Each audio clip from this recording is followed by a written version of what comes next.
Boa tarde a todos, sejam todos muito bem-vindos ao webinar Competência Digital no Marketing Pharma, para onde vamos daqui. Obrigado pela presença de todos vocês. Hoje é um dia muito especial, teremos aqui várias palestras, palestrantes, convidados muito especiais, tais como Dr. Carlos Endrigo, Andreas Stracos, Vitor Liberatore, Estevão Riso, Nicolas Danias e Marcos Cagliari. Todos eles, esse super time de profissionais, falaremos muito sobre a dinâmica, as competências digital no marketing da indústria farmacêutica, para onde vamos daqui. Afinal, a indústria farmacêutica não para de inovar, e essa é uma proposta de discussão para o dia de hoje. Além dessas apresentações, que serão riquíssimas em termos de conteúdo, teremos também enquetes ao longo das apresentações. Vocês poderão participar dessas enquetes, são muito ricas em termos de conteúdo.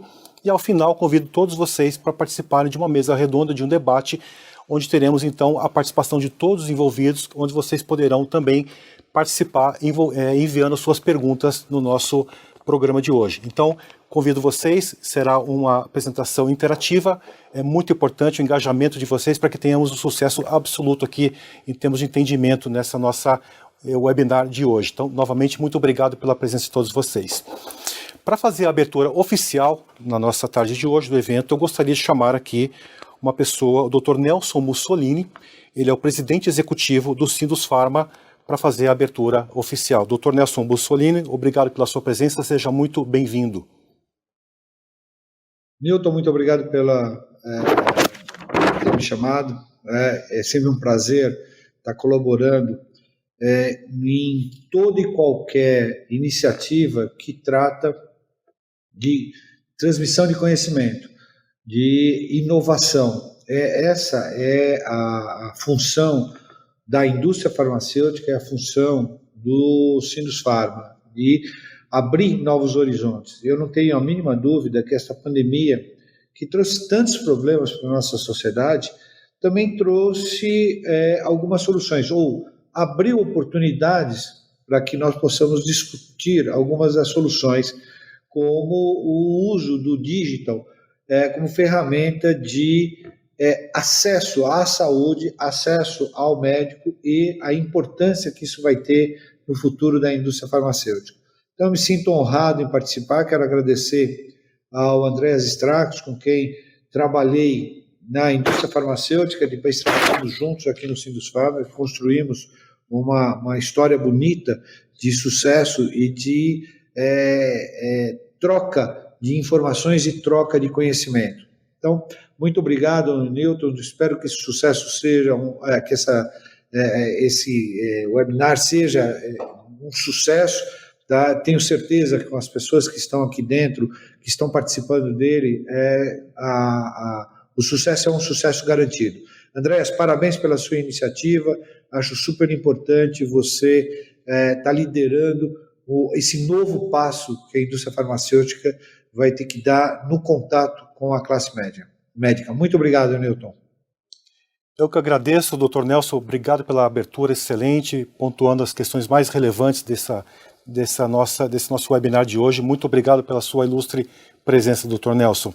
Antes de avançarmos na nossa primeira apresentação, nosso primeiro palestrante, eu queria compartilhar com vocês que temos aqui algumas enquetes, como comentei, e quero colocar já à disposição a primeira enquete da tarde de hoje, vai aparecer na tela de vocês.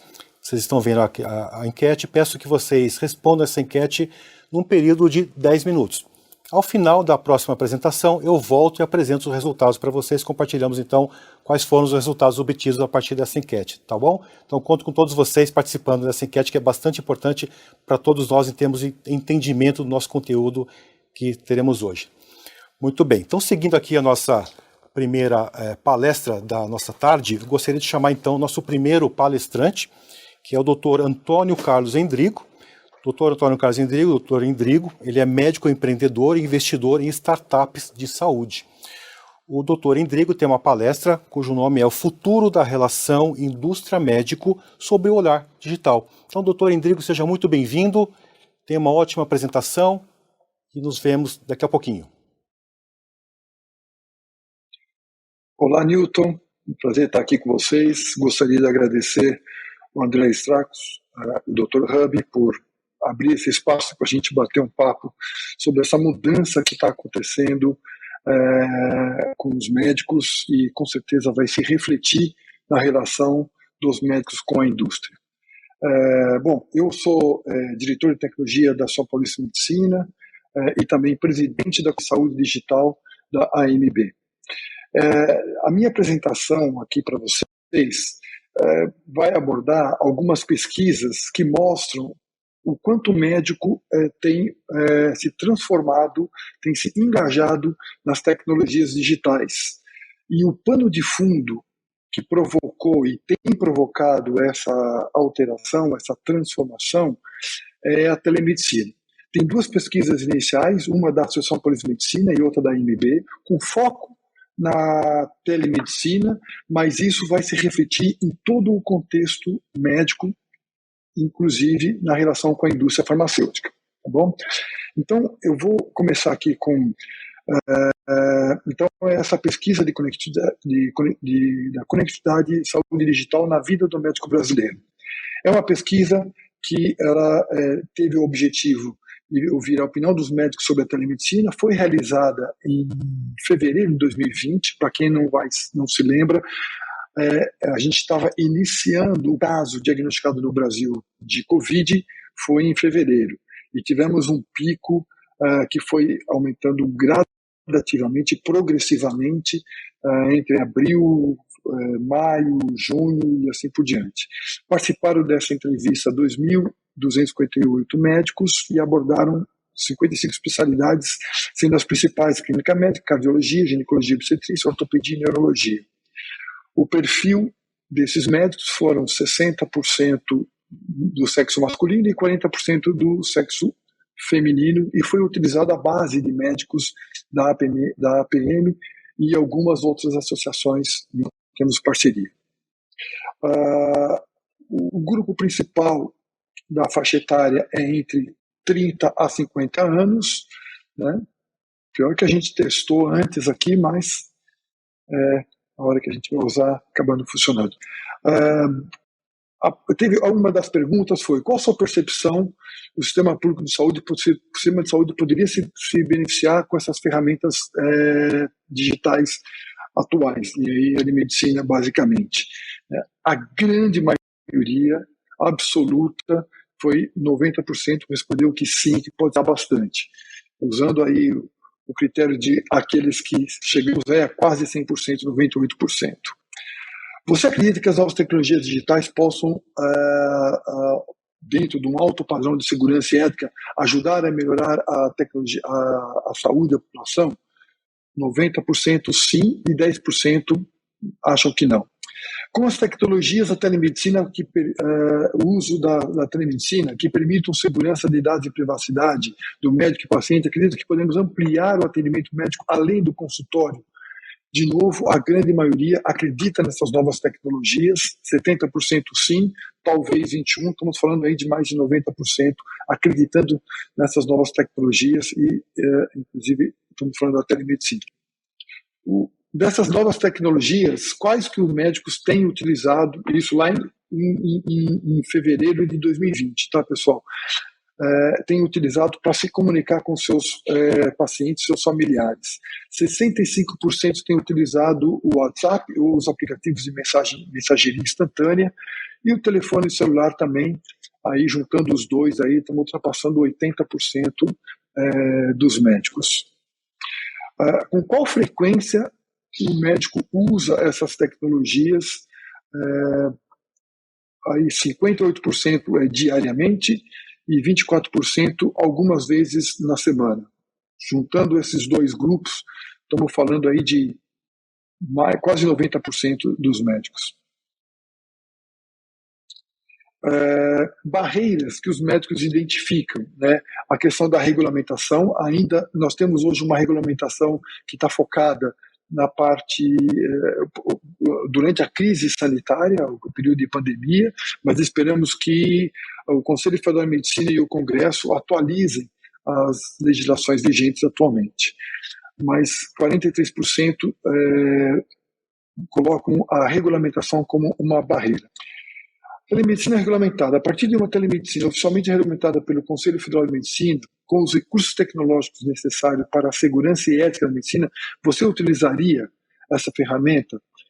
63% sim e 25% talvez. Juntando esses dois grupos, estamos falando aí de quase 90% dos médicos acreditam que ela ajuda bastante e vai utilizar essa tecnologia.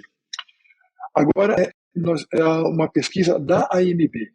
A pesquisa da AMB ela foi feita em 2021 e o objetivo era captar a percepção dos médicos sobre a prática da telemedicina, principalmente na teleconsulta, que é o atendimento direto entre médicos e pacientes. A base foi de 988 médicos em todo o Brasil, aí já foi nacional, e que responderam um questionário online. Tivemos aí 37% do sexo feminino e 63% do sexo masculino. E a faixa etária aqui foi um pouco, está se concentrando aqui entre 45 e 74 anos. Você acha que o médico deve ter autonomia para decidir se a primeira consulta pode ser feita de forma virtual ou presencial? Essa pergunta ela é muito importante porque algumas mudanças que estão se propondo na legislação atual é que obriga que a primeira consulta obrigatoriamente tem que ser presencial. E nós, da AMB e da PM, queremos dar autonomia para o médico e o paciente tomar essa decisão. E a grande maioria aqui, 76%, prefere que seja de autonomia do médico e seu paciente tomar essa decisão. 59% dos médicos pretendem utilizar a teleconsulta como forma de atendimento dos seus pacientes pós-pandemia. Temos aí a grande maioria. E olha essa outra questão. 92% dos médicos acham que na prática médica a teleconsulta vai continuar. Né? E 60% opinam que ela vai diminuir apenas de volume, mas vai continuar sendo utilizada pelos médicos. Próximo, por favor. Agora, eu não quis inventar nada. Eu procurei aí na internet alguns estudos que nos mostrassem qual que é a tendência que hoje tem se observado no uso dessas plataformas eletrônicas. E tem dados interessantíssimos que eu quero compartilhar com vocês. Bom, todo esse conteúdo que eu estou aqui compartilhando com vocês tem aqui a fonte, né? E não estou inventando nada. Foi desses estudos que foram feitos. Infelizmente, a maior parte dele é estudos feitos na Europa e nos Estados Unidos. A gente ainda não tem pesquisas especificamente abordando a questão da relação do médico e a indústria no uso dessas tecnologias, mas com isso que eu acabei de mostrar para vocês, de como os médicos estão engajados no uso da telemedicina, não tenho dúvida que os médicos terão o mesmo perfil no relacionamento dessas tecnologias funcionar com os representantes de venda, ou seja, com a indústria farmacêutica. Bom, a indústria acreditava que as plataformas eletrônicas acabariam substituindo o representante de vendas. Isso é uma teoria que existia. Mas parece que as plataformas eletrônicas funcionam melhor quando facilitadas por um representante de vendas, que esse tem conhecimento em farmácia e que pode personalizar as informações e a conversa com o médico e seus pacientes. Conclusão, não há como substituir o diálogo cara a cara. E a tecnologia farmacêutica não está apenas se adaptando a esse desafio, mas também estabelecendo um novo rumo para o representante de vendas. Finalmente, como a indústria vende e comercializa produtos. Estudo, está aqui o título do estudo, que para as empresas farmacêuticas a pandemia forçou muito a repensar e reajustar as cadeias de suprimento, ensaios clínicos e o processo de fabricação ao alcance do cliente final. Se as empresas farmacêuticas confiavam na tradicional força de venda presencial e nas interações dos médicos antes da pandemia, a Covid fez a mudança de 180 graus, reforçando uma abordagem de comunicação virtual. De novo, aqueles dados que eu compartilhei com vocês das pesquisas da APM e da MB corroboram para essa frase aqui desse estudo que foi feito. Essa aqui também é interessante, que é uma pesquisa da Global Data de abril-maio de 2021. 75% dos médicos, do total de 456 entrevistados, viu a interação virtual como uma opção independente, uma combinação de interações presenciais e virtuais após pandemia, muito positiva. Apenas 25% dos profissionais de saúde acreditam que a interação presencial voltaria aos níveis pré-pandemia, mas a grande maioria confirma que a mudança nas preferências dos médicos, indicando que as farmacêuticas precisarão buscar novas formas de criar conexões significativas. Ainda dentro desse estudo, as visitas presenciais dos representantes de vendas diminuíram acentuadamente devido ao distanciamento social que tivemos. Muitos países entraram em lockdown, cidades entraram em lockdown, e isso dificultou essa interação dos representantes de vendas com os médicos. E as empresas farmacêuticas tiveram que se adaptar rapidamente a esse novo mundo e treinar os representantes de vendas no uso dessas ferramentas virtuais, para que se manterem conectados aos médicos. Com as restrições em torno dessas interações pessoais e visitas hospitalares continuando, a relação dos médicos e representantes de vendas farmacêuticas será alterada ainda mais, criando uma demanda substancial por um software ou ferramentas de reuniões virtuais online, como temos feito aí reuniões que muitos de nós trabalhamos em home office, utilizamos essas ferramentas de interação remota. E as empresas do setor de saúde continuam respondendo a mudanças no comportamento dos médicos. E uma experiência profissional usando essas ferramentas virtuais estarão mais bem posicionadas para lidar com os desafios de acesso aos médicos, não apenas durante a pandemia, mas depois da pandemia, que é outro dado que eu relembro aqui da pesquisa que tivemos no médico. A grande maioria dos médicos, mais de 90%, acreditam que depois da pandemia vai continuar utilizando telemedicina e não tenho dúvida, vai utilizar também essas ferramentas que a indústria vier a oferecer para interagir com os médicos. A outra pesquisa da Global Data, que 30% dos 318 entrevistados acreditam nas videochamadas. Embora ela possa ocultar muitas posturas do médico, a grande maioria acredita que ela vai funcionar, seja por videoconferência ou por telefonemas.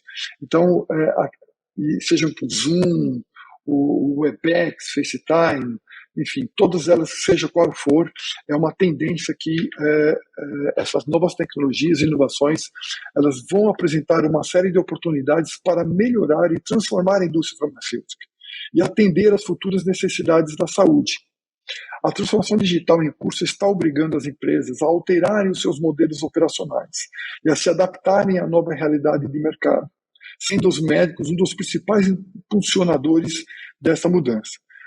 Quanto mais as restrições de distanciamento social continuarem, mais mudanças deverão trazer para futuras interações. Para as vendas farmacêuticas, isso significa que as forças de vendas precisarão se afastar das abordagens de comunicação de tamanho único e se adaptar às diversas necessidades dos médicos. Ao desencadear essas mudanças no comportamento dos médicos, o Covid tem atuado como um catalisador para redefinir o papel dos representantes de vendas.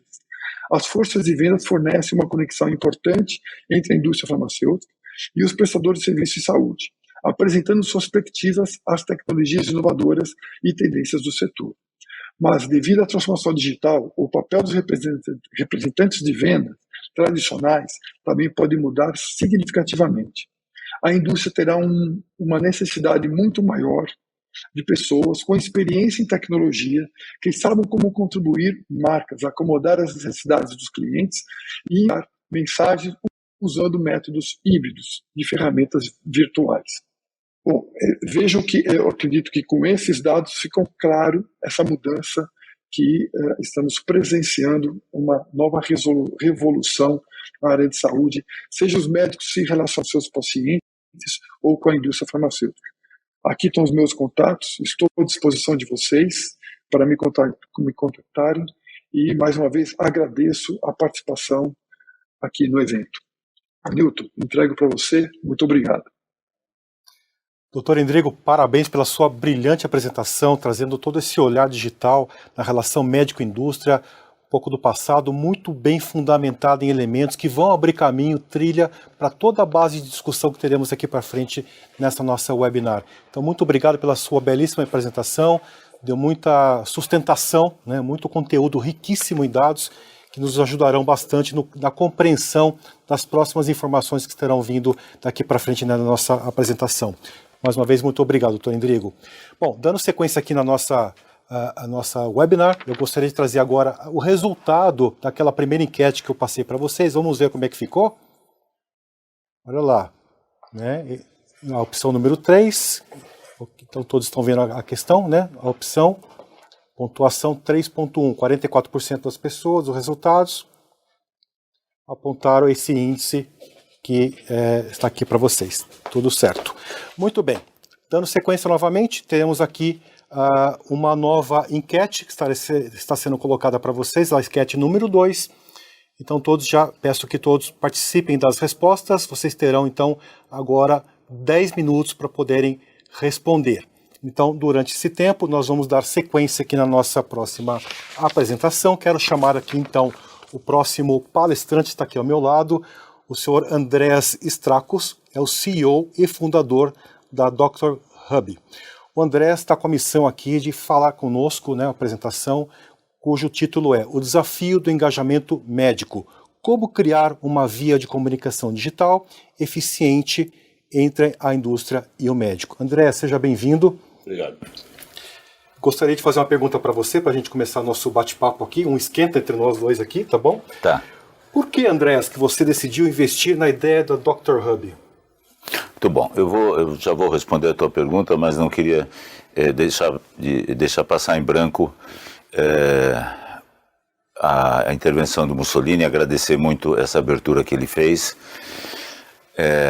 dizer da minha gratidão pelo suporte que o Sindusfarma dá para essa iniciativa transformadora,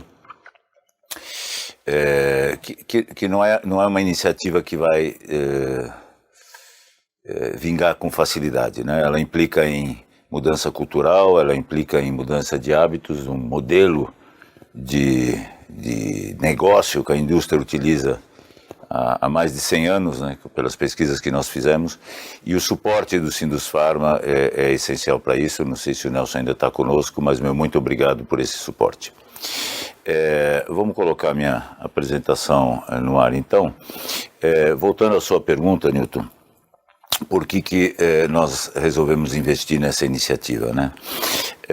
Eu penso que não é novidade para ninguém que a indústria internacional, nacional, grandes, pequenas, todo mundo está pensando em investir no digital, né? O compromisso com transformação digital é maior, menor em algumas empresas. A Pfizer, por exemplo, anunciou uma iniciativa que vocês devem ter ouvido falar, que é bem radical, de reduzir forças de venda, mas muitos outros grandes laboratórios, inclusive nacionais, como vocês estão vendo aí, estão investindo nisso. E não é para menos, né? Essa pesquisa internacional da Ipsos mostra que os grandes canais de atividade do médico na interação com a indústria, e a intensidade do canal está demonstrado pelo comprimento da barra. Vocês notam que as 3, 4 principais barras aí em cima são todas interações digitais, né? E a variação são estudos online, são webinars, são congressos virtuais, e-mail.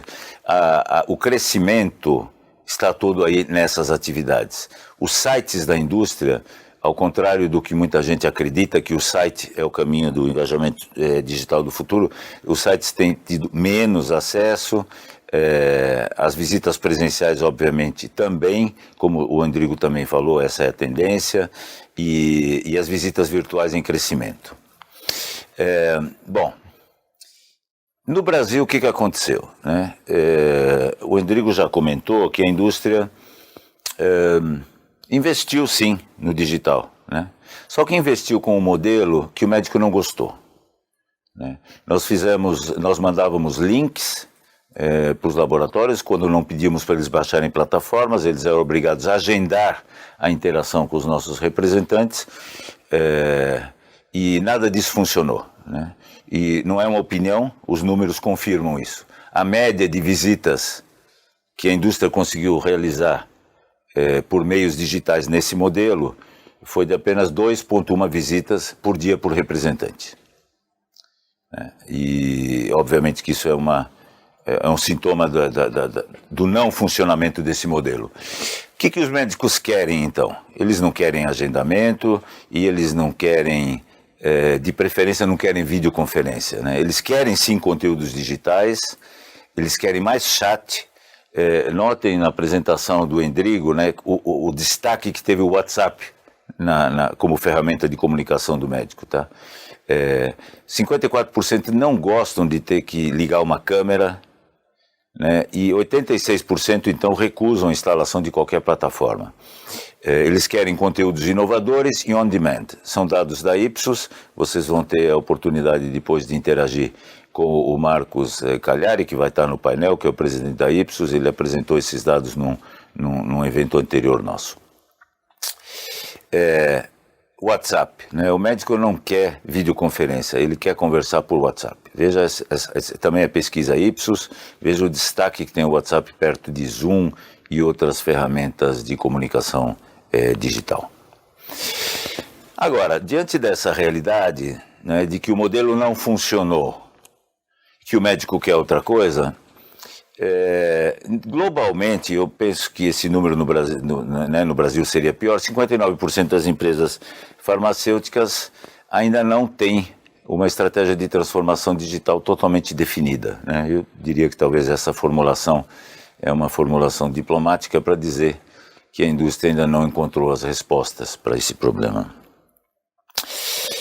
Então a gente tem o quê? A gente tem os laboratórios farmacêuticos querendo conversar digitalmente com o médico e o médico querendo informação, comunicação, só que tem um vazio aí no meio, né? Como é que você estabelece essa conexão? E é essa a situação que nos moveu a procurar uma alternativa, né? O médico não entra no portal do laboratório. Existem excelentes portais médicos, quase todos os laboratórios têm excelentes portais médicos. Você vai ver quantos acessos eles têm por mês, tem 1.000, 2.000, 3.000 acessos. O médico não entra no portal, até porque é uma variedade grande de portais, ele não consegue memorizar tudo aquilo. O médico não quer fazer agendamento e não quer videochamada. O WhatsApp é uma ferramenta que muitos laboratórios não querem porque ele não é auditável, ou seja, o que o representante escreve ali não tem como comprovar o que ele escreveu, então existem riscos de compliance importantes e muitos laboratórios não querem a ferramenta por causa disso. Então a gente olhou para esse gap e falou assim, bom, a gente tem que fazer alguma coisa para fazer essa aproximação. É isso que nos moveu a investir nessa iniciativa. E nesse contexto, Andreas, qual que é o diferencial competitivo da Dr. Ruby? Bom, nós estamos competindo com o quê? Né? Precisa definir isso primeiro. A gente compete com os outros caminhos de comunicação digital que existem. Como eu falei antes, os caminhos como, por exemplo, as videoconferências, as chamadas por plataformas de vídeo, não são muito desejadas pelo médico. Existe, naturalmente, a possibilidade do médico utilizar uma plataforma de chat monolaboratório, né? Existe o Axê, por exemplo, né, está investindo numa iniciativa como essa, construiu uma plataforma de comunicação baseada em WhatsApp. O médico quer WhatsApp, então eu acho que dele, né? É uma escolha dele, né? Então o laboratório pode fazer uma plataforma dele. Esse seria talvez o nosso principal concorrente, visto que o médico quer WhatsApp. Agora, o que nos torna diferentes e únicos, né? Nós somos uma plataforma de comunicação digital multilaboratório. Então, para o médico, ele vai ter, numa plataforma só, acesso a vários laboratórios, o que facilita imensamente a vida dele, né? Ele não precisa dar o opt-in e se engajar com N laboratórios entupindo a caixa de entrada do WhatsApp dele. Além do mais, a gente oferece uma amplitude de ferramentas, informações e serviços para o médico naquela plataforma, que faz com que ele queira utilizar a nossa plataforma, ele transita na nossa plataforma para acessar esses conteúdos. A gente até vai depois mostrar uma dessas facilidades que a gente dá para o médico, uma parceria que a gente fechou recentemente. Então, o que eu diria, Newton? Nós somos únicos na medida que nós damos aos nossos clientes laboratórios farmacêuticos conexão digital máxima. Nada pode superar a nossa capacidade de engajamento do médico, né? O acesso multilaboratório e multiconteúdos torna insuperável essa capacidade de engajamento médico. Entendi. Quer dizer, além da plataforma, além do contato do médico com o laboratório, ele tem uma série de informações que estarão disponíveis na plataforma de riquíssimo conteúdo de interesse do próprio médico, né? Que farão ele acessar de uma maneira que um laboratório sozinho não pode oferecer. Vai muito além do contato, é um conteúdo rico de atualização profissional, Isso. e tantas outras opções de informações, né? Então, a gente oferece ali esse canal, ele se engajando conosco, né, dando opt-in para nós, o laboratório pode utilizar essa rodovia, essa via de informação. Bacana. Andrés, a gente vivenciou aí a pandemia e muitos laboratórios recolheram suas forças de campo recentemente, em 2020, 2021 um pouquinho, então voltando agora praticamente ao que era em 2019 no ritmo presencial, a grande parte dos laboratórios, né? Diante desse cenário, como é que você vê a importância do uso de uma plataforma como a Dr. Hub para as empresas farmacêuticas? Certo, vamos lá. Saiu, voltou. Bom, quais são os benefícios para os laboratórios farmacêuticos, né? O mais óbvio é que, como a gente viu no começo, todo mundo quer engajar o médico digitalmente, né? O Endrigo mostrou que o médico pretende reduzir a sua disponibilidade para contato presencial e você não pode perder espaço na mente do médico na comunicação. Quer dizer, se ele está vendo menos presencialmente, você precisa vê-lo mais digitalmente, né? Então, ter uma plataforma digital mais engajada, que engaja o médico, onde ele te atende, onde ele fala com você, é o principal benefício, né? Agora, além disso, você pode utilizar o digital, né, para chegar em médicos não visitados, né? Você pode revisitar médicos do teu painel, então você acabou de visitar o médico hoje, né? Só vai voltar daqui um mês. Com a plataforma você pode interagir com ele N vezes ao longo daquele mês, ele pode te contactar quando ele tiver uma necessidade e você também pode mandar uma mensagem para ele. Na prática é um contato adicional que a indústria faz, não é isso? Se você... Chegou para somar. Isso, se você souber fazer isso, né? A gente vai ver depois que é importante o laboratório estar preparado para ter essa comunicação digital. Quer dizer, você ter a via de comunicação é importante, mas o que vai transitar nessa via, né? Você pode contactar especialidades não visitadas que são antieconômicas visitar no presencial, você pode visitar no digital, tá certo? É mais fácil o médico te contactar. Imagina que o médico quer relatar um efeito colateral ou quer solicitar uma amostra, ou quer uma informação, quer falar com um especialista médico sobre uma determinada questão. O que ele vai ter que fazer? Ele vai ter que ligar para o SAC, ele vai ter que entrar no portal, né? Vai ter uma série de até achar o portal. né? Aqui não, ele vai ter o laboratório, naqueles naturalmente que assinarem com a gente, vai estar ali. Acesso imediato, rápido. Acesso imediato, ele clica e fala com o representante. Os laboratórios que não assinam conosco, nós estamos colocando também o link do portal médico do laboratório na plataforma. Então, o laboratório não comprou nenhum serviço nosso, mas mesmo assim, Laboratório X, por exemplo, não assinou conosco, mas existe uma parte da plataforma que tem o portal desse laboratório, o que facilita a vida do médico, porque ele tem um acesso mais simples. Por exemplo, você tem um representante, um médico, e tem necessidade de uma informação de uma determinada empresa que está cadastrada na plataforma. Sim. Ele clica lá, a mensagem vai diretamente para um representante da empresa que vai imediatamente entrar em contato com ele, fazendo uma ponte muito rápida entre o médico e a indústria. É isso? Isso. Perfeitamente. E não menos importante, é que o digital é mais barato, né?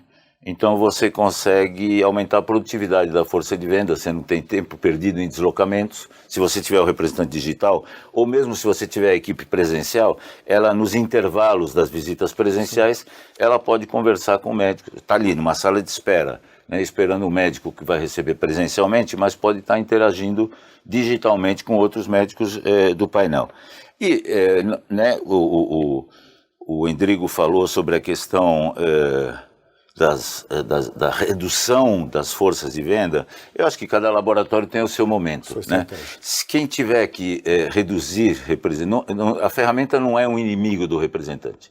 A ferramenta, ela empodera o representante, como a gente viu, né? O representante pode interagir. Você é médico, eu sou rep, eu falo com você a qualquer momento, eu vou estar mais próximo de você. Ela empodera o representante. Agora, os laboratórios que optarem por reduzir forças de venda por conta do contato digital, isso vai acontecer com o Dr. Hub ou sem Dr. Hub. Sim. Então, nós não somos uma arma a serviço do mal. Pelo contrário, é um conforto estar disponível para as empresas não manterem continuadamente o contato com a classe médica. Sem dúvida. Né? Então, o resumo que eu diria assim, é uma ferramenta para empoderar o presencial. O presencial continua sendo importante. Muitos médicos não querem abrir mão do presencial, do contato pessoal. O representante é querido por muitos médicos e assim continuará sendo. Então, nós vemos como uma ferramenta de aumento de produtividade por todos os ângulos que você queira examinar a questão. Que bacana. Eu imagino que a Dr. Hub já está fazendo alguns experimentos, alguns contatos, está testando, fazendo algumas parcerias, né? Está no momento de chegada no mercado. O que os médicos que vocês estão conversando estão achando dessa ideia? Olha, o médico, quando ele abre a plataforma, ele vê isso que você está vendo aí na tela, né? Ele vê uma área do laboratório em que ele pode interagir, por exemplo, se for o Axê, ele vai poder clicar ali naquela primeira janela e vai estabelecer um chat com o representante, né? Nós depois, para quem assistiu ao webinar, nós vamos mandar um demo para as pessoas poderem se cadastrar na plataforma com um número fictício de CRM e testarem isso aí. Como é que funciona? Familiarizar, né, André? Isso. Então, você vai clicar ali, se você é médico, e falar com o representante. Você vai poder ver as amostras, né? As amostras você não pode solicitar, essa experiência não rolou muito bem de solicitação de amostra, mas você pode ver que amostras tem e você solicita depois as amostras para o representante. E você tem os conteúdos, né? Então você tem uma riqueza de conteúdos grande aqui, de que o laboratório pode postar, conteúdos científicos, conteúdos institucionais. Então, além disso tudo, né? Esse é o resumo dos benefícios que a gente tem ali no primeiro impacto da plataforma. Agora, o principal mesmo é a conversa via WhatsApp, né? O Endrigo falou, eu mostrei, o médico quer conversar por WhatsApp. Então, ele vai ter ali, depois que ele se cadastra, ele recebe uma mensagem de boas-vindas.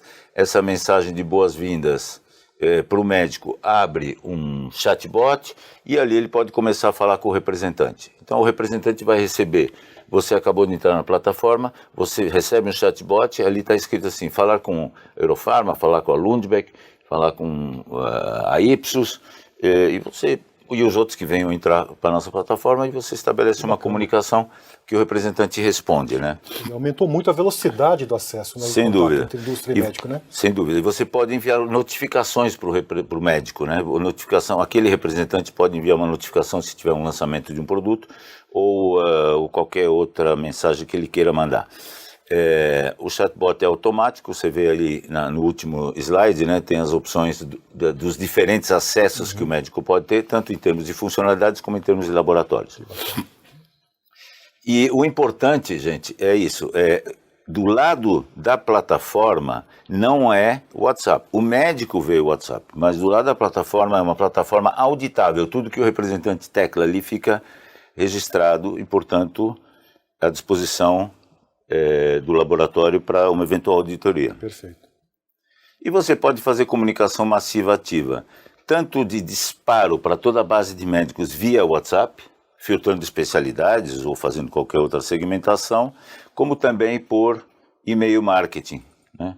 E só que é uma diferença, né? Se você disparar hoje um e-mail marketing para a base de médicos, você vai ter menos de 10% de taxa de abertura, é o que normalmente acontece. E nós temos taxas de abertura com a nossa base engajada da ordem de 40% a 50%. Nossa, 5 vezes mais. Bom, você pode divulgar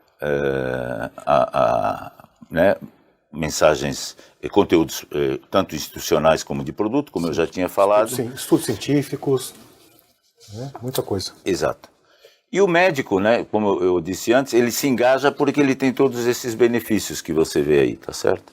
Ele tem acesso a conteúdos, ele tem ferramenta de consulta rápida, busca de medicamentos e preços, né, informação sobre congressos e eventos, enfim, tudo que é importante para o médico, tudo impossível colocar, mas nós estamos progressivamente adicionando aí serviços para ele, né? Essa é o guia de medicamentos, né? Muito comum, quem trabalha na indústria faz tempo lembra do DEF, isso aqui nada mais é do que o DEF eletrônico, né? Permite concentrações, tamanhos de embalagem, bulas, atualização científica internacional, graças à parceria que nós fechamos com a Elsevier. Eu vou apresentar agora, daqui a pouco, o representante da Elsevier. E essa ferramenta que é a mais nova funcionalidade, que eu imagino que vai aumentar em muito o engajamento médico. Você perguntou o que os médicos estão achando de tudo isso. A gente perguntou nota de 0 a 10, que nota que você dá para essa plataforma? Somando 7, 8, 9 e 10, a gente tem mais de 90% de índice de aprovação. Isso com o serviço que a gente tinha até agora. Fizemos um pilotinho, né, em novembro e dezembro, com uma base pequena de médicos, e começamos realmente a engajar médicos agora no dia 10 de janeiro, e estamos com quase 1.500 médicos cadastrados. Queremos chegar no final do ano com 60 mil. 60 mil no final do ano. Isso. Tem uma meta maior, Andreas, para frente? Eu prefiro não me comprometer por enquanto, né, mas eu acho que é uma coisa que, sei lá, 50% a 60% dos médicos em algum momento vão querer ter, aí também depende, né, dos movimentos competitivos, possíveis alternativas que surjam. Para não atrasar mais, eu queria mostrar agora uma dessas funcionalidades que vai atrair muito, temos visto já uma enorme adesão a essas ferramentas de apoio à decisão clínica, né? A inteligência artificial permite que o médico utilize meios eletrônicos para ajudar no diagnóstico e na escolha do tratamento. Existem plataformas aí desse tipo que tem mais de 100 mil médicos já inscritos. Então, nós estamos dando uma funcionalidade dessa dentro do Dr. Hub, e para apresentar isso, eu vou passar a palavra para o Vitor Liberatore, que é gestor de produto sênior da Elsevier. A Elsevier é a maior editora de revistas e de livros médicos do mundo, e ele vai contar rapidamente o que é o Clinical Key-Now. Beleza, obrigado, Andreas, pela oportunidade da gente estar falando aqui. Eu acho que está bem em linha com todas as pesquisas que foram apresentadas, não só pelo próprio Endrigo, como com os dados que você trouxe da Ipsos, que você apresentou agora. O que a gente consegue constatar, até que foi um diferencial para a gente efetivamente desenvolver essa solução que a gente está colocando em parceria com a Dr. Hub, é justamente que os médicos querem conteúdos digitais, eles querem soluções inovadoras, eles querem que a solução seja on demand e vários outros critérios que você colocou aqui para a gente. E é uma solução que a gente trouxe que está totalmente em português. Ela foi feita de médicos para médicos, então é uma solução que a gente localizou e tropicalizou justamente para atender as principais demandas do profissional no momento que ele tem uma dúvida em como que ele vai corretamente performar ali na assistência, e isso dentro de uma solução onde você vai consolidar não só toda um hub de indústrias farmacêuticas, toda uma geração imensa de profissionais que vão estar cadastrados dentro do hub, da Dr. Hub, para que eles possam, através dessa parceria, ter um acesso exclusivo através dessa parceria que a gente está colocando. O Clinical, que é uma solução que ela engloba vários tipos de conteúdo dentro de uma única solução, que está bem em linha com o que a gente está apresentando até aqui agora. Então, vocês vão ver que são vários conteúdos que vão fazer a diferença para o profissional ali na ponta, mas nada melhor do que a gente colocar um vídeo para mostrar para vocês do que a gente está falando. Mas antes eu queria só falar mais uma coisinha. Essa parceria ela vai conceder a todos os profissionais que estejam cadastrados no Dr. Hub um acesso gratuito de até 60 dias na solução. Então isso é muito legal. Isso é uma parceria que a gente fez em negociação com o Andreas para colocar essa solução dentro da Dr. Hub e vem muito mais coisa boa aí por aí. Mas vamos colocar o vídeo, vocês vão entender um pouco o que a gente está falando. Vamos lá. A prática da medicina é um processo que exige muito dos profissionais da saúde, seja na questão tempo, busca de informações, atualizações constantes e tomadas de decisões precisas e assertivas. Para facilitar o dia a dia do médico, foi criado o Clinical Knaw.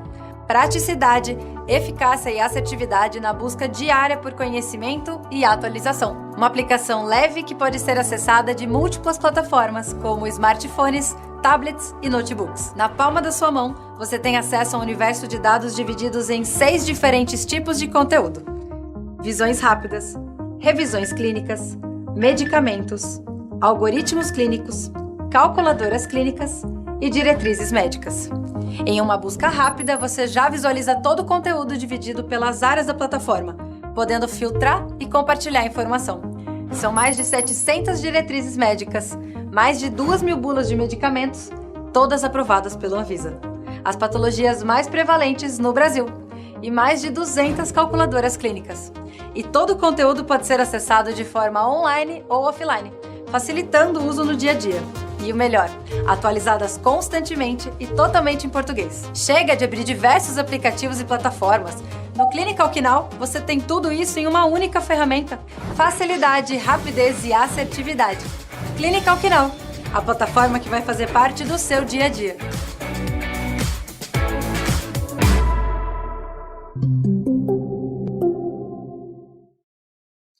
Vitor Liberatori, muito obrigado pela sua participação no nosso evento e pela parceria que vocês estão tendo aí com a Dr. Hub e a Elsevier, muito bacana. Andrés, também excelente apresentação, esclarecimento sobre o que é a Dr. Hub, a proposta e tudo mais, né? Então, muito bom, a gente está cada vez mais caminhando no conteúdo, entendendo um pouco mais essa dinâmica, esse conteúdo, essa inovação que está chegando no mercado farmacêutico, muito bacana, muito interessante.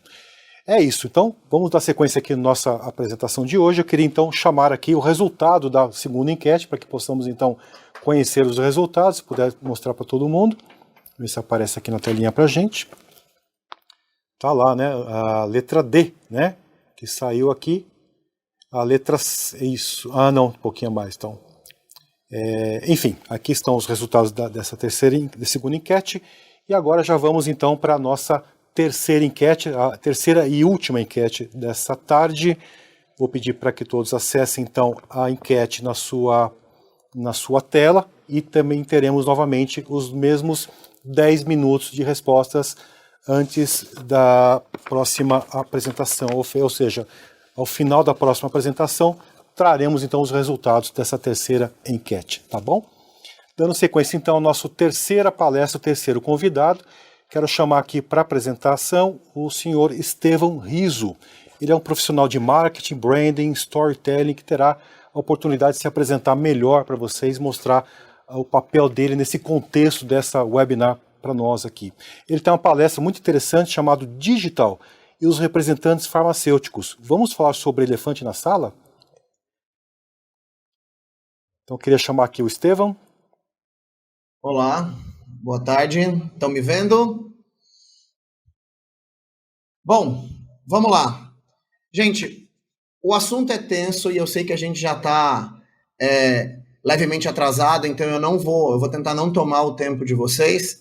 Eu deixei um link para o LinkedIn, se alguém quiser me conhecer, quiser me adicionar no LinkedIn, é só escanear esse QR Code, mas eu também vou colocar o link aqui. Eu não vou gastar muito tempo me apresentando, então eu só vou deixar para vocês aqui que eu há muito tempo trabalho com inovação. Eu comecei a trabalhar com marketing digital lá para 2006, 2007, quando ninguém falava ainda de marketing digital. Já tive uma startup que é a Distrave, ainda, que sou sócio da Distrave ainda.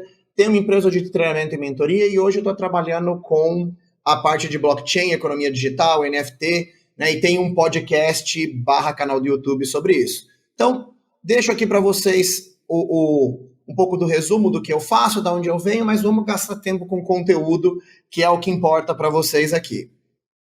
Então, como ele falou, a palestra de hoje é o Marketing Digital e os Representantes Farmacêuticos, e eu quero fazer um convite para vocês, para a gente falar desse elefante na sala, desse tema que eu vejo que toda vez que eu sou chamado para um assunto, para uma palestra, para um evento da indústria de farma, sempre me vem um aviso: Estevão, não pode falar de representante, não pode falar de representante. E aí, quando o Andrés me convidou, eu falei assim: Andrés, vamos falar do assunto que ninguém quer falar, né? E por que eu quero falar disso? Eu quero voltar e olhar um pouco para trás para justificar a linha de raciocínio que eu quero criar. E eu quero olhar um pouco para trás para a história da Kodak. Então, uma empresa gigante que foi fundada em 1892, né, que foi dominante, teve quase todo o mercado de filme fotográfico era dela, e que pouca gente sabe, inventou em 1975 a câmera digital. E o que aconteceu? Quando ela inventa a câmera digital, ela não quis mudar o modelo de negócio dela porque ela achou que esse novo modelo não era rentável. Isto é, câmera digital você vende uma única vez e o cliente comprou, não tem mais relação. Enquanto que o filme, você tem que comprar toda vez que você quer tirar uma foto, e a Kodak tinha de longe a melhor tecnologia de filme. Então ela pegou o projeto da máquina digital, largou de canto e continuou insistindo em filme. O único problema é que toda inovação, toda tecnologia que tem uma utilidade, ela é como a caixa de Pandora. Uma vez aberta, você não tem como voltar atrás, você não traz de volta para a caixa. E o que aconteceu com isso? Em 2012, ela entrou com pedido de falência. Então, entre 1975, da invenção da câmera fotográfica digital, até que a câmera realmente começasse a ganhar mercado, ela ficou insistindo no modelo antigo dela e faliu. Se a gente, por um outro lado, olhar para a Fujifilm, a Fuji era a principal concorrente, talvez a única real concorrente da Kodak, mas o que ela tinha de interessante? Ela atuava no mesmo mercado, mas ela era muito mais diversa. Então ela não produzia só filmes fotográficos, ela tinha uma gama de produtos que exigiam base de expertise química. E o que ela fez quando ela viu a câmera fotográfica começando a aparecer na década de 80, mas principalmente na década de 90? Ela fez uma movimentação muito rápida, ela aceitou a mudança no mercado e ela começou a aventurar as fábricas dela e usar a expertise química dela para produzir produtos como cosméticos, como produtos de skincare. E eu escolhi este exemplo, não foi à toa, uma das áreas que a Fuji entrou foi na criação principalmente de insumos farmacêuticos. Então, o que acontece? A gente tem uma empresa que não quis aceitar a mudança e uma que quis aceitar a mudança. Uma que ainda está entre as grandes empresas da indústria dela e a outra que faliu. Trazendo um problema mais próximo para a realidade, para o Brasil, mas também olhando com o foco no digital, a gente tem um outro exemplo muito interessante. Todo mundo aqui conhece, né? Qualquer pessoa no Brasil conhece a Globo. E o que acontece com a Globo e por que eu acho que ela é um exemplo tão pertinente para o exemplo que eu quero, para o conceito que eu quero criar aqui? A Globo é uma das maiores, ainda é uma das maiores TVs do mundo, não do Brasil, do mundo. É uma das mídias que mais impacta pessoas no planeta. E quando você fala de um país, é uma das mídias que tem mais penetração dentro de um único país. Então, a Globo tem um poder gigantesco. Mas a Globo sempre se viu como uma mídia. Então, para quem não é de comunicação, mídia são formas que a gente tem de se comunicar com pessoas. Quando a gente fala do mercado de marketing de publicidade, a gente olha a mídia como uma forma de chegar, levar a minha informação para pessoas que têm interesse naquilo que eu faço. E aí o que acontece? Quando vem a internet, a Globo ignora a internet, porque ela se via como dona do país em relação à comunicação, e ela sempre foi, mas ela fala, eu tenho muito poder e esse negócio de internet não vai mexer comigo, isso é coisa de criança. Inclusive, quando eu comecei a trabalhar com internet, com marketing digital em 2008, eu ouvia muito a frase de que eu brincava de Orkut e achava que estava fazendo publicidade. Né? Então a Globo olhou para aquilo e falou, isso aqui é piada, isso aqui é brincadeira de criança, eu vou continuar aqui tomando 70% de toda a verba de marketing e publicidade do Brasil e esse negócio vai sumir. E aí, quando a internet começou a crescer e começou a incomodar, ao invés dela aceitar a internet, ela vai para a briga. Eu não sei se vocês vão lembrar, mas a Globo não citava redes sociais. Quando ela ia falar de um Twitter, ela falava uma rede social de 140 caracteres. Ela proibiu, a Globo não podia ter redes sociais dos produtos dela, então era proibido citar a internet, porque ela via a internet como uma concorrente. E o que aconteceu? Ela, óbvio, perdeu essa briga e ela passou por sérios problemas financeiros. Estamos falando que durante 3 anos seguidos, uma aluna que estuda lá falou que ela vinha na casa de 20% a 30% de queda de faturamento ao ano. O que acontece? Vocês já devem ter visto esse logo, é o logo novo da Globo. Ela fez uma transição e ela se enxergou, ela percebeu que ela não tinha que competir com a internet, mas ela tinha que entrar e aceitar isso. Por quê? Né? Porque ela realmente percebeu que aquela mudança era maior do que o poder que ela achava que ela tinha. Ela contratou uma consultoria, a Accenture, uma das maiores especialistas em mudanças tecnológicas, e ela se reinventou e se reestruturou. Então, o que ela fez? Ela passou a se enxergar como uma produtora de conteúdo e não como uma mídia. Então, com isso, ela criou o Globoplay, ela criou toda a estrutura, o arcabouço que a gente tem hoje na Globo, que engloba jornal, rádio, internet, streaming, tudo que a gente pode imaginar. E o que é interessante? Ela está se tornando ainda maior do que ela era. Então, hoje, por exemplo, o Globoplay, que é o aplicativo de streaming dela, tem mais downloads do que o aplicativo da Netflix no Brasil. Porque a Globo é uma produtora de conteúdo excelente que sabe falar com o público brasileiro. Então, ela teve uma recuperação muito forte depois que ela aceitou essa mudança.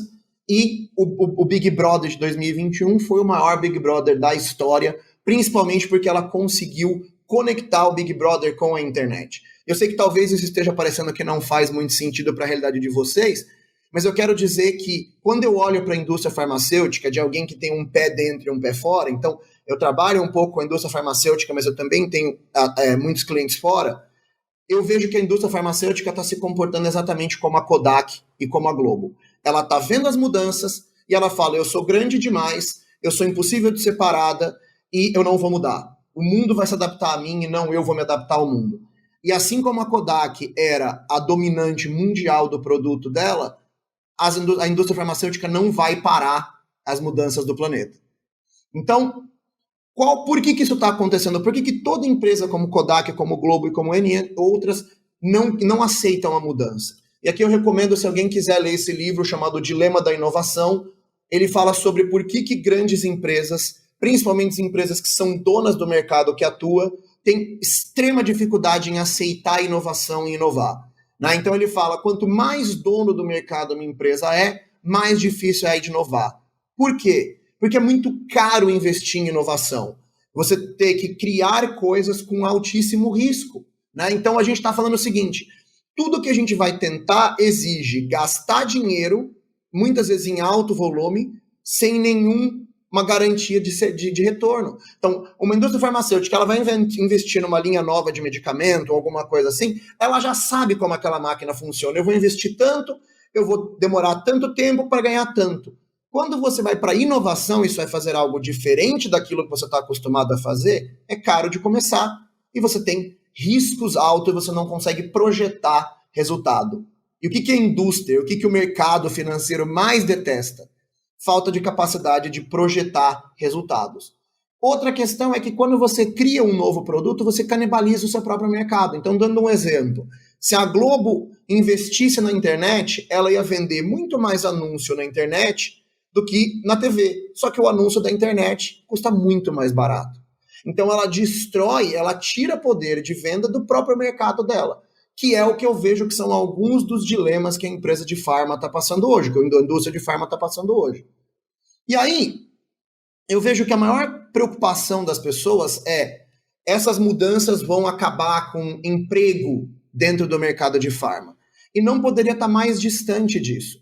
E é isso que a gente chama de falácia do ludismo. Então, o que é o ludismo? O ludismo é algo que veio na época da Revolução Industrial, que naquela época você tinha condições de trabalho péssimas, e a gente inventa a máquina a vapor, e na época os funcionários, os profissionais ficaram revoltadíssimos com aquilo, porque as máquinas a vapor estavam tirando trabalho de pessoas. Só que ela tirava uma pessoa que ficava lá dentro de uma mina arrancando carvão, que era um trabalho com altíssima letalidade, e as pessoas começaram então a fazer o quê? Destruir as máquinas, porque a máquina tirava emprego. Qual é o problema? Qual é a questão, na realidade? Quando a gente cria uma nova tecnologia, essa tecnologia aumenta a produtividade. Quando você aumenta a produtividade, você aumenta a necessidade de gente em N outros pontos. Então, quando a gente pega na Revolução Industrial, se inventou a máquina de tecelagem.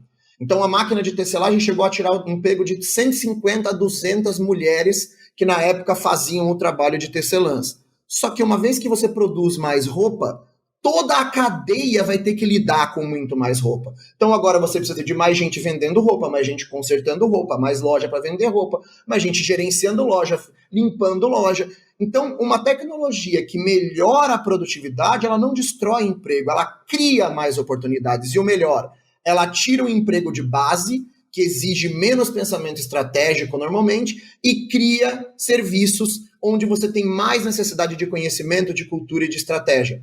Como a gente fala da tecelã, a gente diminuiu uma mulher que ficava num negócio lá batendo madeirinha lá o dia inteiro, e ela passou a ter que vender, gerenciar, cuidar, atender cliente, consertar a roupa. Então, eu pergunto para vocês se quando a gente olha para todos esses movimentos de mudança, quando a gente olha, quando o Uber chegou no Brasil, várias pessoas que eu conheço da indústria de táxi, isso é contra a lei, vai ser impossível, nunca vai acontecer, porque os governos vão parar. Caixa de Pandora. Hotéis contra Airbnb, telefônicas contra WhatsApp, televisão e outros meios contra Netflix. A única coisa que eu digo é, brigar só vai te levar a perder tempo e provavelmente muito dinheiro. Então, aí é o que eu acho interessante, se toda indústria fala, não, mas na minha indústria é diferente, 100% das indústrias. E eu vejo desde que eu comecei a trabalhar com a internet revolucionando todas as indústrias, e todas falaram comigo é diferente. Comigo é diferente porque na minha indústria tem uma regulamentação, e tem uma lei, e tem não sei o quê, e absolutamente todas elas foram desrompidas, todas elas tiveram que mudar. O cara que falou que eu brincava de Orkut e achava que fazia publicidade, eu comprei a agência dele 5 anos depois porque ele faliu. Então, essa é a falácia do ludismo. A gente mudar inovações tecnológicas, e principalmente as trazidas pela internet, elas não diminuem emprego. Elas aumentam emprego e elas exigem mais conhecimento, mais estudo e mais pensamento estratégico. Então, para onde a gente vai, né? Essa é a pergunta de $1 milhão, mas que eu diria que, na realidade, quando a gente olha o valor do mercado farmacêutico, o mercado farmacêutico como um todo vale $1,3 trilhão, então a gente pode dizer que essa é a pergunta de $1 trilhão. E eu não vou dizer para vocês que eu tenho a solução. Eu não acho que eu sou o gênio da lâmpada que vai chegar aqui e vai, faz isso, e tudo mudou e agora vocês vão saber o que fazer. Mas o ponto dessa minha conversa é, sentar e não fazer nada não resolve. E é o que eu vejo o mercado fazendo consistentemente. Eu recebo a proibição de falar do assunto, de citar representante quando eu vou fazer uma palestra, quando eu vou para um evento. E essa não é o caminho, né? Não falar no assunto é pior. A questão é como é que a gente olha para o assunto, a gente aceita a mudança e a gente descobre novos caminhos, se a gente discutir o assunto. Então, eu trouxe alguns dados interessantes para vocês, para embasar, para não dizer que eu estou tirando informações somente da minha cabeça ou do meu achismo. Essas duas informações vieram num relatório da PwC. Então, esse slide aqui, ele mostra que, se vocês verem a informação que está em rosa ali, 44% é o valor do total de investimentos da indústria farmacêutica que é direcionado para marketing. E 18% é o total que é investido para pesquisa e desenvolvimento. E ele mostra o que a PwC está projetando, e a PwC não fez isso sem estudar, sem pegar muitos dados para embasar isso. O investimento em marketing vai cair de 44% para 35%, e o investimento em pesquisa e desenvolvimento vai subir de 18% para 27%. Então, como que vocês vão lidar com essa mudança? E uma das exemplos que eu achei bem interessante foi a Roche, que já está trabalhando com o conceito de patient journey, né, a jornada do paciente. Então, ela coloca os profissionais, e é exatamente o profissional que é o representante, que passa a ter um papel muito mais importante na cadeia do cliente como um todo, ao invés de representar marcas específicas. Isso é o que a PwC está dizendo como um exemplo do que ela vê como mudança. Então não é que o trabalho do representante acaba, mas ele muda. E eu vou fazer um paralelo com o mercado, e eu quero que vocês deem, eu não estou comparando a importância das funções, mas é um exemplo que eu achei bastante significativo de uma indústria que está começando a lidar bem com uma mudança. A gente está com carro autônomo já para chegar em alguns níveis, e o primeiro lugar que carro autônomo vai chegar é para a indústria de caminhão. Então é o mais fácil de se automatizar, porque o caminhão passa maior tempo em estradas retas, né? Então não tem um número de decisão tão grande quanto um carro que vai ter que dirigir numa cidade, por exemplo. E aí, o que está sendo feito nos Estados Unidos? Os motoristas de caminhão estão sendo treinados para ser absorvidos pela indústria de logística. Por quê? Com a internet, a demanda de logística só aumenta. E ninguém entende mais de logística do que o próprio caminhoneiro. Então, eles estão sendo treinados para absorver outras funções. Ao invés de ele ficar 12 horas sentado dirigindo por dia, ele vai para um escritório, onde ele vai ter outras funções dentro da indústria farmacêutica que eu acredito que vão ser muito mais prazerosas para ele do que passar 12 horas segurando um volante. Então, eu trago um slide para mostrar para vocês que a movimentação já começou. Né? A Pfizer fez um corte enorme, ela não divulgou números, mas ela fez um corte enorme na equipe de vendas delas, e para mim, o que eu vejo isso? Você está tirando profissionais altamente capacitados da sua empresa para depois ter que contratar eles de novo.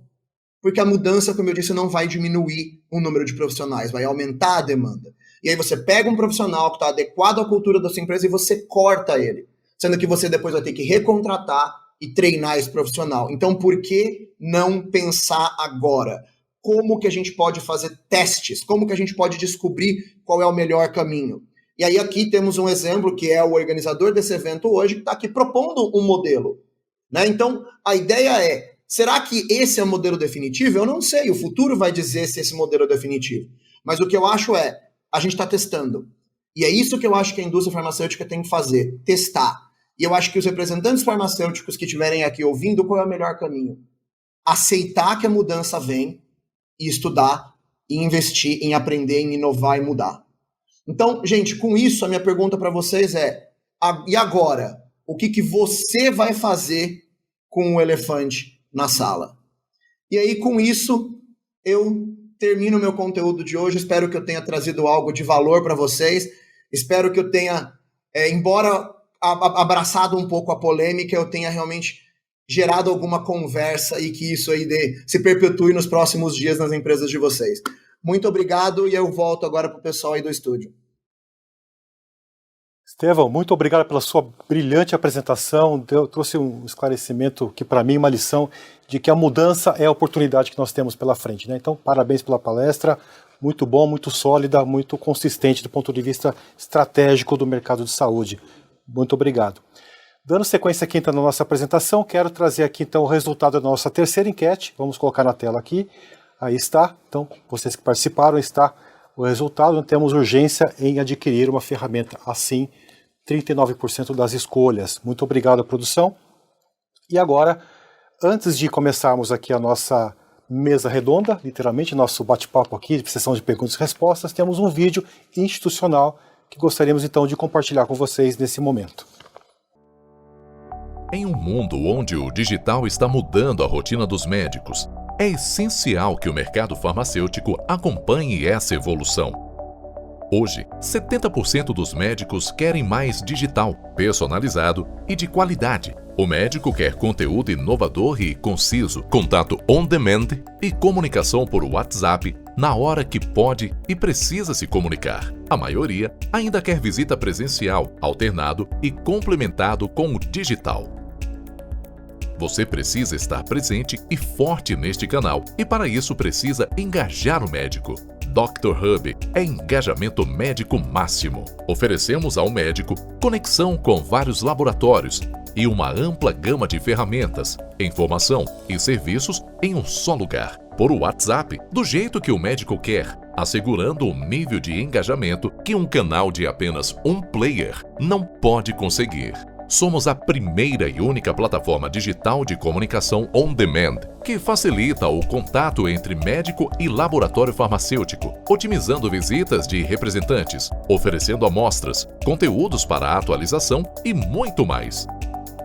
Com altas taxas de aprovação pela comunidade médica, Dr. Hub é o único que oferece acesso multilab, amostras, consulta medicamentos, links úteis e conteúdo científico internacional de excelência, em parceria exclusiva com a Elsevier. Aqui, você fala com médicos de diversas especialidades ao mesmo tempo, com engajamento máximo, garantindo o seu espaço no canal digital cada vez mais importante. No canal que o médico quer, WhatsApp. Para você, no entanto, a comunicação é gravada, atendendo aos requisitos de compliance. Neste canal, quem sair na frente garante vantagem competitiva para o médico com um posicionamento diferenciado e inovador frente a concorrentes analógicos. Aumento do painel médico e, consequentemente, das vendas. Contato com médicos nunca antes visitados. Aumento de frequência e redução dos custos da visitação. É o representante presente mesmo quando ausente. Você não pode ficar de fora desta comunidade. Descubra novas oportunidades e faça parte do Dr. Hub. Muito bom. Estevão, muito obrigado pela apresentação incisiva e tocando num ponto que às vezes fica um pouco oculto na não adesão das empresas a plataformas assim, né?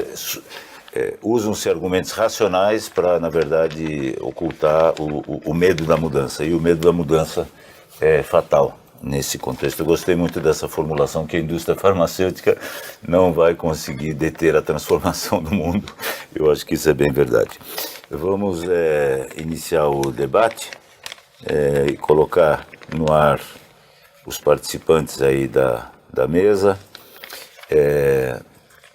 Começo por apresentar, o Marcos ainda não, agora apareceu o Vitor, daqui a pouco aparece o Marcos. Quem é novo para vocês aqui agora é o Nicolas, que é o diretor comercial e de marketing do Dr. Hub. Uma carreira, apesar de jovem, uma carreira já longa, passando por Axê, Cristália e Eurofarma. E está dando uma enorme contribuição aqui para a gente divulgar essa ferramenta entre os laboratórios. Apresento do lado esquerdo da tela, para mim pelo menos, o Estevão Riso, que acabou de apresentar, já não precisa mais apresentar.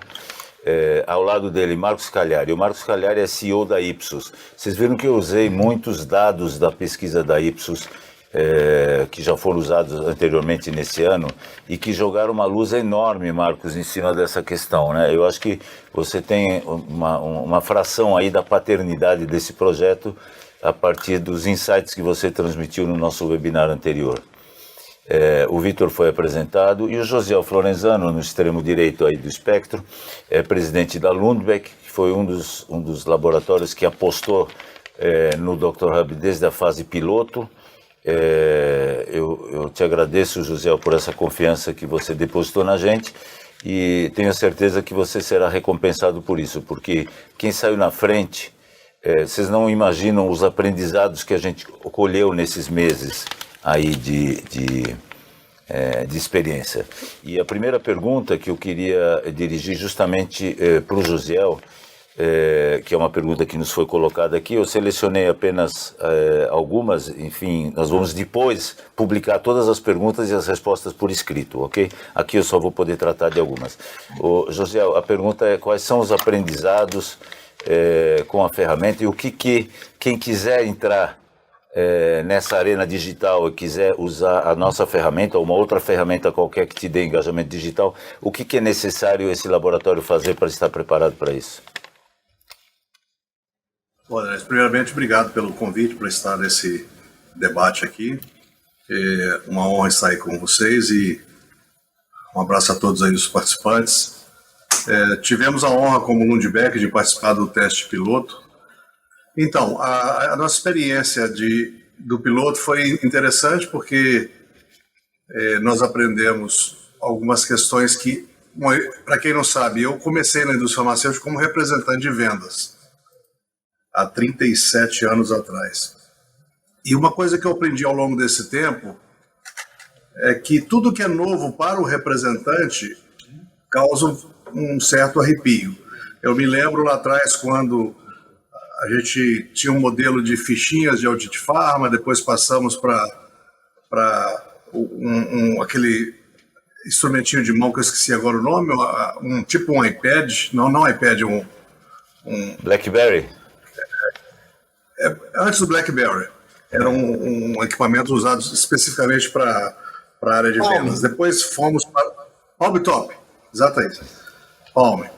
E havia sempre um receio muito grande da força de vendas e com o novo e com a tecnologia, né? Eu acho que boa parte desse medo a gente venceu com a pandemia, a necessidade de uso de tecnologia para reuniões, etc. E o que eu pude ver é que a gente deu uma caminhada importante nesse período de alguns meses que fizemos o piloto com a Dr. Hub. Temos tido algum aprendizado importante, acredito que temos ainda um caminho para acertar alguns ajustes finos, mas o grande aprendizado é que não tem muita chance da gente voltar ao modelo pré-pandemia, né? 100% ao que nós estávamos até 2019, acho que vai ser muito difícil o mercado voltar.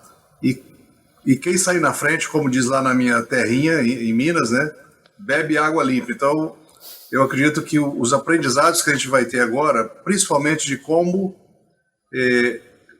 não cometer determinados erros, vai ser uma vantagem competitiva importante. Para o nosso caso de Lundbeck, como uma empresa pequena que não atua em toda a região do Brasil, só nas principais praças, a gente está vendo como uma oportunidade importante também de alcançar regiões que nós não temos condições de ir fisicamente, né? Então, mesmo tendo uma equipe, mesmo acreditando que a posição do representante não será 100%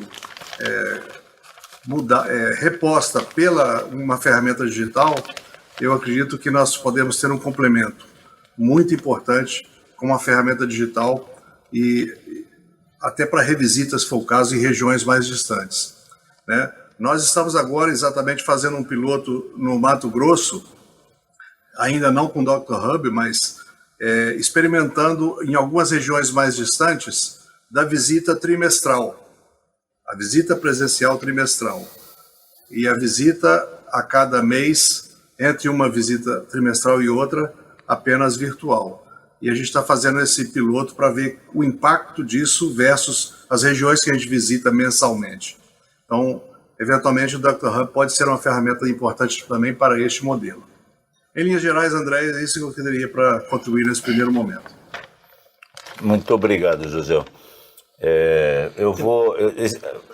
Existe um número muito grande de perguntas em relação à plataforma, como seria de se esperar, né? E a gente vai filtrar, eu vou pedir para o Nicolas me passar algumas para eu responder, e as demais a gente responderá por escrito. Perfeito. Depois por e-mail, tá certo? Uma delas, André, se a plataforma tem alguma cobrança para os médicos? Não, a plataforma é gratuita para o médico. No começo nós pensamos em cobrar, mas a gente acha que, como o engajamento médico é o essencial em tudo isso, ela será gratuita. Legal. Eu vou dirigir uma pergunta agora ao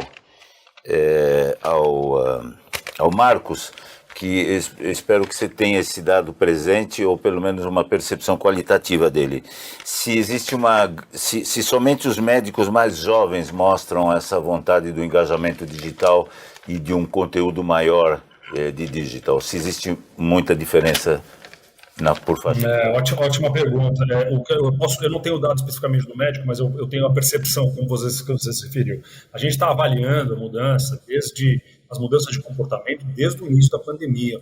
E tanto para consumidores quanto para médicos, a gente nota que há um maior engajamento nas faixas de idade, nas gerações mais novas, inquestionavelmente. E aí isso é um grande argumento para a gente saber lidar com a integração entre o on e o offline, entre o virtual e o presencial. Quer dizer, entender a jornada nesse nosso target, no caso do médico, por exemplo. Isso posto, eu devo dizer que há um aumento muito mais rápido do engajamento das gerações mais antigas, em particular Baby Boomers e X, por exemplo. Eu sou um X aqui de 50 e poucos anos, e fatalmente essas gerações elas têm que se adaptar. Então, elas são o que eles chamam de imigrantes digitais. Não nasceram digitais, mas foram imigrantes e vão ter que aprender, porque grande parte da interação e do contato e da experiência com as marcas, com os laboratórios nesse caso, será entre os mais velhos. Então eu diria que o engajamento é mais baixo entre as gerações mais antigas, mas o crescimento é muito mais rápido. Isso posto, ainda vale a máxima de que a integração entre on e offline é muito mais inteligente do que qualquer uma das opções. Que digital veio para ficar, acho que não tem mais dúvida, e a gente vê como prova disso o engajamento dos mais velhos. E só mais um comentário sobre isso. Medicina é uma das poucas profissões que você não tem limite de idade para a prática. Então você tem profissionais percentualmente mais velhos dentro desse universo. É essencial simplificar para que eles consigam interagir e entrar nesse mundo digital. E aí, Andrés, eu reforço o ponto que você fez tão bem, por exemplo, porque o WhatsApp é tão importante, porque é mais fácil, porque ele já sabe, porque está no telefone dele. Então, a questão de engajamento das gerações mais antigas, eu estou sendo eufemístico aqui, mas certamente passa por simplificação dos processos de user experience, das plataformas e das interações. Isso é chave para você conseguir a interação desse grupo. Sem dúvida, né? E o WhatsApp tem uma característica, né, Marcos, que não só ele é simples de usar, já está no teu telefone, mas você fala a hora que você tem tempo. Você não precisa agendar a interação, né? Você recebe uma interação e você responde dali 15 minutos, 10 minutos na hora que você tem tempo. Você não precisa parar, bloquear um pedaço do teu dia para interagir. E André, se a gente souber interpretar a importância desse fato, quer dizer, de entender exatamente a jornada do médico, quando o médico está interessado em ter mais conhecimento, quando ele está interessado em ter alguma informação, quando ele interessa. Se a gente conseguir fazer esta identificação, e não é fácil, tá? Ela é complexa porque ela tem múltiplas entradas e saídas, mas se a gente conseguir fazer essa definição, você tem aí o melhor dos mundos, porque você consegue dar informação relevante, no momento relevante, com uma ferramenta relevante. Então, eu acho que... Andrés, a gente que é de comunicação chama isso de comunicação assíncrona. Você tem várias ferramentas de comunicação e o WhatsApp é uma dos pontos de contato de comunicação assíncrona. Sim, eu estou vendo a tua expressão, você é sempre muito expressivo, Estevão, quando está falando e quando está ouvindo também. Então, me deu a impressão que você quer acrescentar alguma coisa com relação a essa questão da idade, do engajamento por faixa etária, talvez experiência de... Não, assim, eu concordo, eu estava ouvindo e concordando, porque é isso, assim, toda vez que você tem a entrada de uma nova tecnologia, você tem o que a gente chama de curva S. Então você tem os adotadores precoces, os inovadores, os adotadores precoces, a grande maioria, os retardatários. E normalmente os retardatários são as pessoas que realmente passaram da época de querer absorver novas tecnologias e demoram um pouco mais. E aí é exatamente o que o Marcos falou. Normalmente quem absorve primeiro é a nova geração. Conforme a nova geração vai sendo, a geração antiga vai se trocando pela nova, a tecnologia é absorvida. Só que você não espera, por exemplo, a minha mãe com um celular.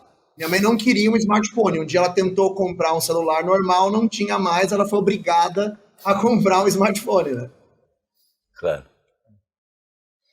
Tem mais uma da plataforma. Sim. Considerando que todos os RAPs estejam utilizando o Dr. Hub, como o boot vai saber para qual RAP direcionar cada médico? Tá. É assim, quando o médico se cadastra, ele recebe uma mensagem de boas-vindas no celular dele, e aí aparece um menu de opções. O que você quer fazer? Falar com o representante, acessar a busca de medicamentos, acessar conteúdos, futuramente agora acessar o Clinical Key Now. Então essas opções surgem. Se ele clicar em falar com o representante, aí vai abrir a lista dos laboratórios. Então ele vai poder clicar no laboratório 3, que é um laboratório 5 é o outro, e assim por diante. Os laboratórios vão ter um número e aí ele vai escolher com qual ele quer falar. Vitor, a pergunta é a seguinte, né? Essa ferramenta de apoio à decisão clínica, né? Vocês estão vendo uma adesão muito grande desse tipo de ferramenta entre os médicos? baseado em experiência de outros países, quer dizer, esse uso da tecnologia para fazer, para ajudar no diagnóstico e na escolha do tratamento, isso é uma coisa só de médico residente, recém-formado, ou você encontra ao longo de toda a faixa de distribuição etária dos médicos? Excelente pergunta, Andrés. Acho que está bem em linha com o que o Estevam e o Marcos falaram. A gente trabalha muito no momento que a gente está até pensando em trazer essas soluções, como que está o público, né? Então, a gente tem o público que são os residentes, que são os médicos mais jovens, que são os médicos um pouco não tão jovens assim, e a gente tem o que a gente chama os médicos mais seniors, né? Então, existe até uma mudança de cultura mesmo, mas que não tem como fugir, como o próprio Estevam colocou na apresentação dele. Existe um estudo que foi feito, se não me engano, em 2020, que diria que ele confirmava que a cada 73 dias o conhecimento médico e científico ele vai mudar completamente. Então, por exemplo, você entra na faculdade de medicina, daqui a 73 dias você tem que aprender tudo novamente. Então, o volume e a velocidade, a gente notou muito isso claramente nesse processo da pandemia, o volume imenso de atualizações de journals que a gente tinha que fazer enquanto eu vivia era enorme. E não é diferente com as soluções de suporte de decisão clínica. Quando a gente traz uma solução dessa, que a gente está falando que traz voltado para o médico, que a gente consolida uma série de ferramentas que antes ele tinha que utilizar vários locais para consumir essa informação, e traz a informação para que ele possa sanar a dúvida dele no momento que ele precisa, já resolve basicamente toda a questão do atendimento dele. Então você consegue trazer, além de todos aqueles conteúdos que você trouxe, que a gente apresentou no vídeo e tudo mais, até mesmo cerca de mais de 29 mil interações medicamentosas que estão na palma da mão do médico, que numa ferramenta ele vai acessar, ele vai colocar a droga 1, a droga 2, ou a droga 3, ou a droga 5, 6 e 7, e ele consegue ter um relatório completo dessas interações, além de um algoritmo clínico. Então, independente da senioridade do profissional, seja ele um médico mais jovem ou mais antigo, essas soluções elas vêm justamente para apoiar o profissional ali na ponta. E essa mudança não tem como fugir, ela vai acontecer. Sem dúvida. É uma conveniência que uma vez que você experimenta, você não consegue mais viver sem ela, né? Exatamente. Muito bom. Gente, eu tenho um número gigante aqui de perguntas. Eu vou encaminhar para cada um de vocês e vou colher as respostas e distribuir para a audiência, porque já passamos das 7 horas, eu sei que o José tem um compromisso e também o nosso índice de adesão aí está caindo, né? Nós chegamos a ter 120 e poucas pessoas conectadas e esse número agora já está, acho que abaixo de 90. Então, agradeço imensamente a contribuição de todos vocês. Eu tenho um sentimento de gratidão, particularmente com o Estevam e com o Marcos e com o José por ter feito essa iniciativa virar realidade. Vai muito além da gratidão pela presença de vocês aqui, tá certo? Então, obrigado a vocês, obrigado a todo mundo que assistiu esse evento e estaremos juntos mais esse ano para uma iniciativa de sucesso. Tchau, gente. Abraço. Tchau, tchau. Tchau a todos. Tchau.